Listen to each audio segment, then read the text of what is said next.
মাজারে মাজারে সুন্নাত তরিকা, মাজার জিয়ারতের সুন্নাত তরিকা। মাজার ওখানে আছে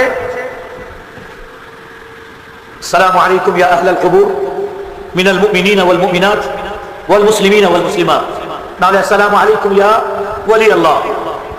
একাধিক মাজার হলে আসসালামু আলাইকুম ইয়া আউলিয়া আল্লাহ বললে মাজারকে টাচ করিও না, দূরে থাকিও। সূরা ইখলাস একবার, সূরা কাফিরুন একবার, সূরা ইখলাস তিনবার, সূরা ফালাক একবার, সূরা নাস একবার, সূরা ফাতিহা একবার এবং আলিফ লাম মিম হুমুল মুফলিহুন পর্যন্ত একবার এবং দরুদ শরীফ তিনবার। দরুদ শরীফ তিনবার পরে আমার আলাদাকে জিজ্ঞেস করো, আলাদা আমি কি মাজার টাচ করবো, চুমু দিব? বললেন না, তুমি গুনাহগার, উনি আল্লাহ তাআলার ওলি, তুমি নাপাক, উনি পাক, সুতরাং দূরে থাকো, আল্লাহ তোমার মনের কামনা পূরণ করে দেবে।